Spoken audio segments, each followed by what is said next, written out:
I want to get into Venezuela. Now, you might be wondering, why should you care about Venezuela? And I think this is a really good question. The question we should be asking is, why do our politicians and government care so much about Venezuela and toppling Maduro? That then forces us to care about Venezuela because our government's caring so much. Now, I'm not implying that the mass protests we're seeing in Venezuela aren't organic or genuine.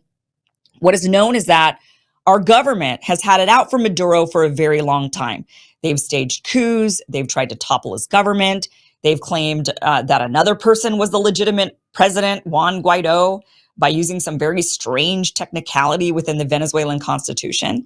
They then invited Juan Guaido to the State of the Union address and gave him standing ovations. So our government was hyper focused on Venezuela before the war in Ukraine broke out, and then they shifted their focus, all eyes on Zelensky. But why? Why does our government care so much about this Latin American country? Let's talk about what is recently happening and what is happening now. So this week, there was an election in Venezuela. Presidents, they can have more than one, they can run multiple times in Venezuela. They actually changed the constitution way before Maduro to where a president can have multiple terms. Now, Maduro was first elected president back in 2013. He was then reelected in 2018. This is now his third reelection. So the National Electoral Council in Venezuela announced that Maduro had won after 80% of the ballots had been counted. They claimed that he secured 51% of the votes, with the opposition candidate Edmundo Gonzalez receiving more than 44%. Now, the opposition claims that the results are false. They say they won 70% of the votes, with Gonzalez receiving 6.2 million compared to Maduro's 2.7 million. And they claim independent exit polls indicate that Gonzalez won twice as many votes as Maduro, and they claim they have the tallies to prove their win. Now, neither side has published their evidence that either side has won.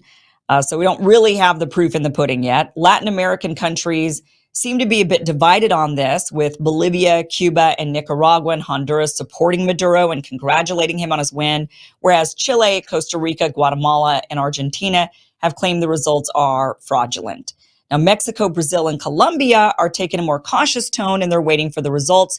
They're asking for those results to be published in full transparency. And I'm telling you about the Latin American countries because we do know what the West already says about Maduro. Their knee-jerk reaction, no matter what, is it's fraudulent. The West takes on that tone. So I think it's interesting to find out what other Latin American countries are saying about the election, and it's mixed. Meanwhile, now massive, and I mean massive protests have broken out all across Venezuela. Some are pointing to this as evidence that Maduro lost because of the massive crowd size. Others are saying this is clearly a coup. Now, keep in mind that Maduro has always claimed that his election wins were very close margins. So it makes sense that there would be a very large voting base who's out there who is not in support of him if he only gets, say, let's say 51% of the vote and the opposition gets 49%, as it was in 2013. So the Maduro government isn't claiming these landslide wins with everyone supporting him. And then we see these massive protests that obviously counter that narrative. No, they say the wins are slim, similar to our own elections. So obviously there would be a giant chunk of the country, nearly half, who does not support Maduro. So keep that in mind. Joining us to really break down what is happening in Venezuela and to give us the answer as to why our government cares so much about it is Anya Parampil. Anya is an independent journalist who's actually been on the ground in Venezuela producing on-the-ground dispatches. She spent much of her career examining the impact of U.S. policies on Venezuela, including sanctions and regime change attempts. She recently published a book on Venezuela called Corporate Coup: Venezuela and the End of U.S. Empire. Now, you might recognize her from The Gray Zone, as well as from her appearances on Tucker Carlson talking about Venezuela. So we're really glad to be hearing from Anya tonight to get the real story of what is happening in Venezuela that the fake news media isn't telling us, and how this ties into the bigger picture of America's role on the world stage. Let's talk about Venezuela and why it matters. Anya Parampil, journalist with The Gray Zone and author of Corporate Coup: Venezuela and the End of U.S. Empire. Welcome to the show, Anya. It is so great to see you. Great to be with you, Kim. So let's get your expert opinion on this. I mean, you know Venezuela almost better than most people. Let's start off with the opposition's claims versus Maduro's claims. They're making a lot of claims. They have not produced any evidence at this point.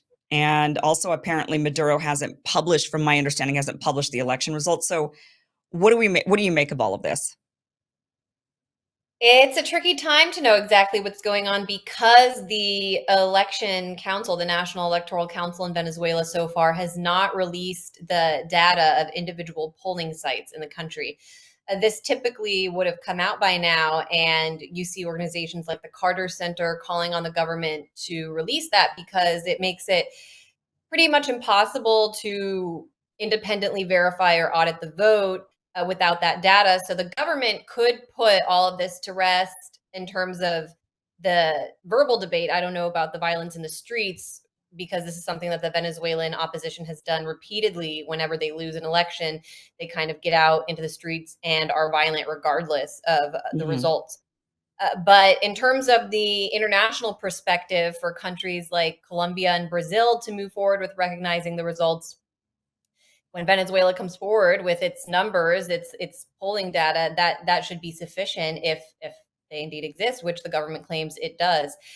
In the meantime, though, while these numbers have not come out, Maria Corina Machado and the opposition have released their own polling data, claiming that they, because of their presence, their citizen presence at these polling sites, have their own data.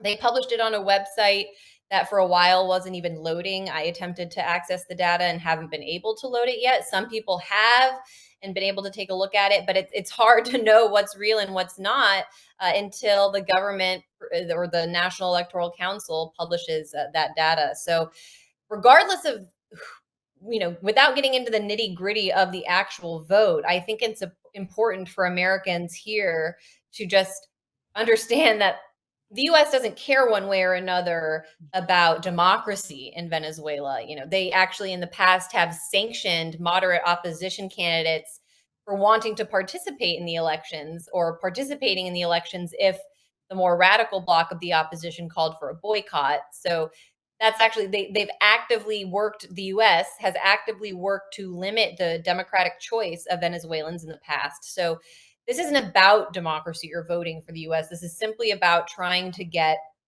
Maria Corina Machado in power. And she's someone who, since the beginning of Chavismo, since the early 2000s, has been a top recipient of US AID and National Endowment for Democracy State Department funding in Venezuela. This we know thanks to WikiLeaks files, actually, that she was on the radar of the US State Department as early as 2003. And here she is 20 years later, still in the fight at the forefront of the radical US backed opposition.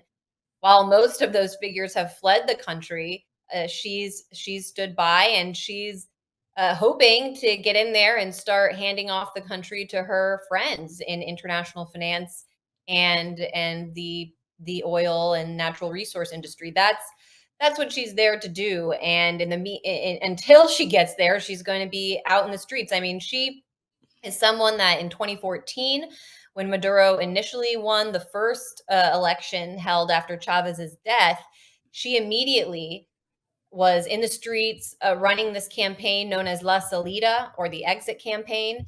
Uh, Similarly, with masked and armed protesters in the streets, setting up barricades, especially around major trade and highway routes that really emphasized a stranglehold on the country's economy, and also promoting violence, burning people alive. They've not only done that in 2014, but subsequently 2015, 2017. That was essentially the opposition's strategy up until the recognition of the shadow government led by Juan Guaido in 2019. After that point, it didn't make sense for the opposition to go into the streets this way because, well, according to their narrative, their man was in power. So they couldn't really admit that they weren't in power by having protests. Hey guys, this was just a clip of a longer show. Catch the full show by going to KimIversonShow.com. It is free. It airs Monday through Friday, 5 p.m. Pacific, 8 p.m. Eastern.